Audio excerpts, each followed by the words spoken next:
Bastrop Museum downtown, and they have an exhibit for the holiday traditions, and she said that they're going to be taking it down in the next few days, so I guess it's a good thing we came today.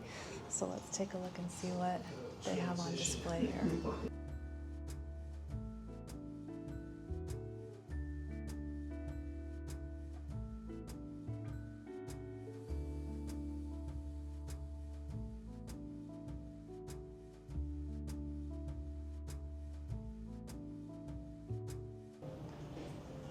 Holland, Sinterklaas is dressed in a bishop's hat and robe and arrives by boat to deliver presents. Often children leave hay and carrots in their shoes for Sinterklaas' horse. Dutch settlers brought tales of Sinterklaas to America, who became known as Santa Claus. In Switzerland, Austria, and Germany, the gift giver is Christkindl, a golden-haired baby with wings who symbolizes the baby Jesus.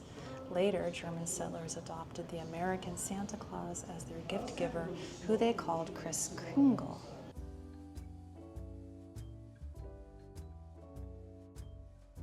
This next panel is on St. Lucia Day, and it's a memoir provided by a lady by the name of Nancy Hansen Mellenbrock.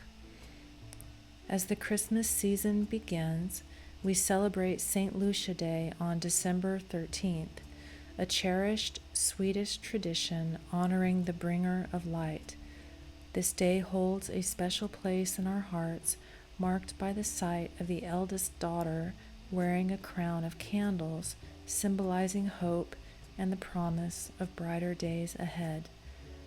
This custom serves as a reminder of our roots as we gather to celebrate with family and friends.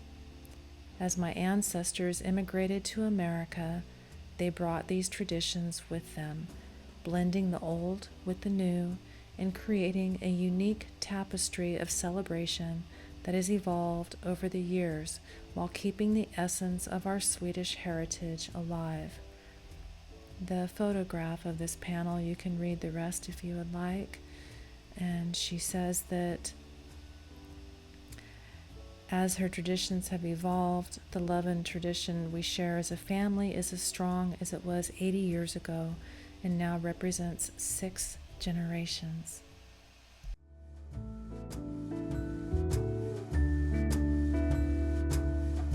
Las Posadas, an Advent tradition begun by Hispanic Catholics in the 16th century, takes place over 9 nights from December 16th to 24th in Mexico and other Latin American countries.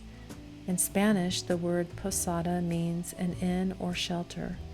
Las Posadas reenacts the journey of Mary and Joseph as they searched in Bethlehem for lodging the night Jesus was born.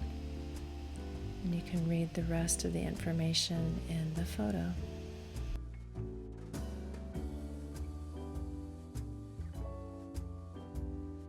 Evergreen trees. While the first Christmas trees in the United States were put up by German immigrants in the early 1800s, they didn't become common until the 1910s.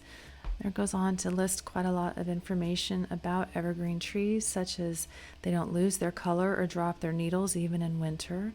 People viewed them as having magical properties.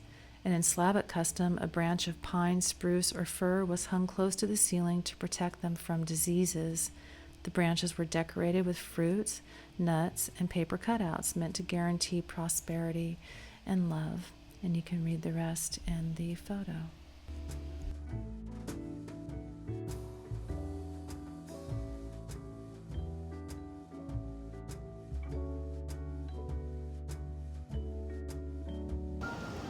Holly. Because their leaves remain green throughout the year, holly was used during pagan winter celebrations to signify the return of spring. This plant has long been thought to protect one's house from misfortune. Ancient Romans believed the leaves of this plant could frighten off evil spirits. A custom of the Scots was to hang a sprig of holly on their doors to keep away mischievous elves. Today, holly has taken on Christian symbolism and is used in Christmas wreaths because the cut sprigs stay green and don't wilt. The song "Deck the Halls with Boughs of Holly" comes from the children's activity of searching the woods for holly branches. French and English families hang holly on their doors to celebrate Jesus' birth. The prickly leaves represent the crown of thorns Jesus wore when he was crucified, and the red berries, drops of blood. For this reason, holly is known as the Christ thorn in Scandinavia. In J.K. Rowling's Harry Potter novels, Harry's magic wand was made of holly. And there's the holly leaf and berries, and a decoration of it. Some things I hadn't known before, so we're like halfway down the display of Christmas traditions. Ivy. The use of ivy during winter goes back thousands of years. Like holly, ivy stays green and was believed to hold magical properties. Although not as popular as holly, ivy was still used in festivals held during winter by various cultures.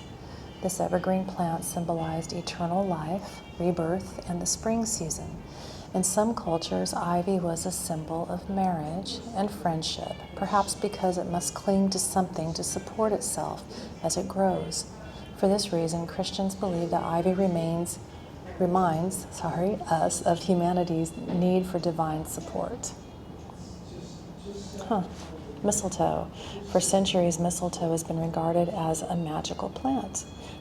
The Celts believed mistletoe restored fertility. However, it lost its power if it touched the ground. The Scandinavians thought the white fruit of this plant were tears of the goddess Frigg, whose son Balder was killed by a spear made of mistletoe. After his death, the goddess declared the plant to be a symbol of love rather than hatred, vowing to kiss all those who passed beneath it. But it was not until the 18th century that the Christmas tradition of kissing beneath the mistletoe became popularized in England. Traditionally hung in the doorways, kissing under this plant is believed to bring good luck, especially in love and marriage. Refusing a kiss, however, is believed to bring bad luck. Truth be told, not only is mistletoe a parasite, taking nutrients from its host, the fruits are poisonous. Well, that ended on a crap note. Okay.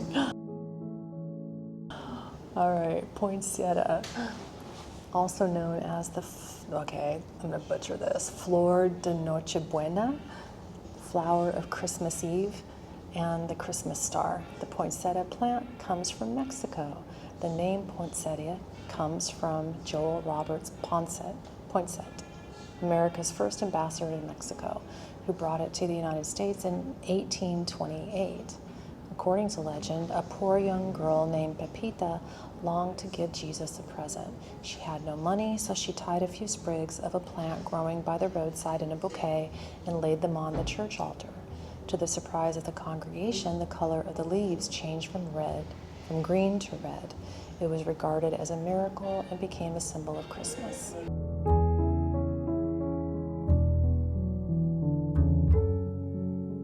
Okay, this one is Hanukkah, the Jewish festival of lights. Hanukkah celebrates the miracle of the holy oil that occurred nearly 2,200 years ago. In Jewish tradition, oil lamps continuously burn in the holy temple. After the Greeks destroyed the temple, the Maccabees, Jewish freedom fighters, reclaimed it by relighting the lamps. There was only enough holy oil for one day, but it miraculously burned for 8 days. For this reason, Hanukkah lasts for 8 days, beginning on the 25th day of the Hebrew month of Kislev, typically November or December.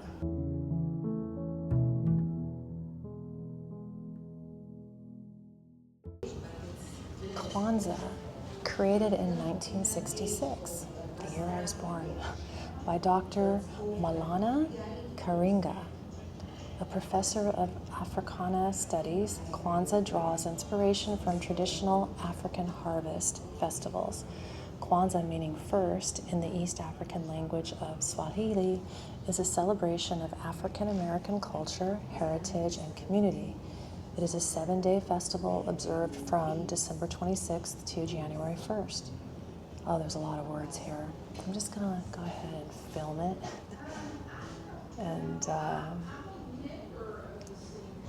just put those words there for those who would like to pause it and read it themselves.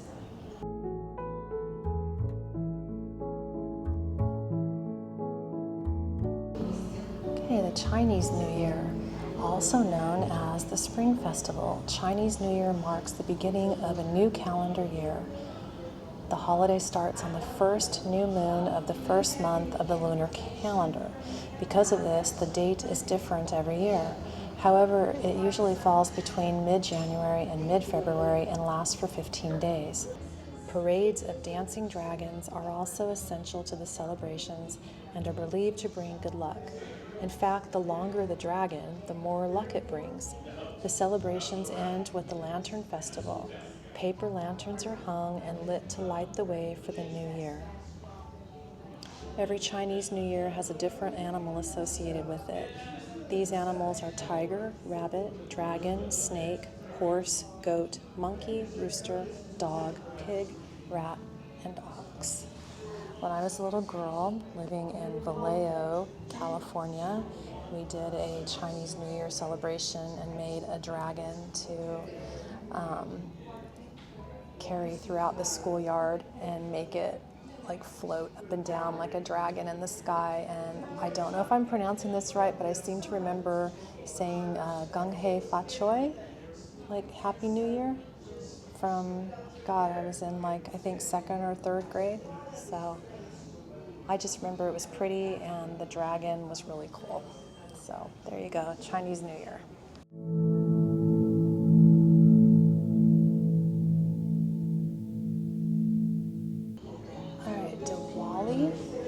Diwali, the Festival of Lights, marks the start of the Hindu New Year. It is a 5-day festival that celebrates new beginnings, the triumph of good over evil and light over dark. Its exact date changes every year, but it is celebrated in October or November during the new moon when the night is darkest. Although it originates in India, people worldwide celebrate this vibrant festival, and as a result, traditions and celebrations vary. Over the 5 days, people exchange gifts and sweets, wear new clothes, gather to eat, and watch fireworks. Many prepare for celebrations by cleaning their homes and decorating with rangoli, patterns made from colorful powders and flowers, and lighting oil lamps called diyas, D-I-Y-A-S.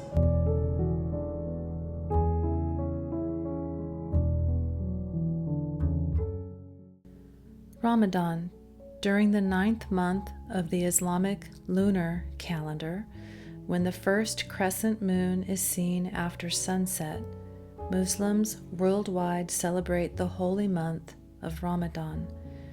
It is a time to feel closer to God, Allah, and to improve one's personal and spiritual behavior through daily prayer and recitation of the Quran, the Muslim holy book.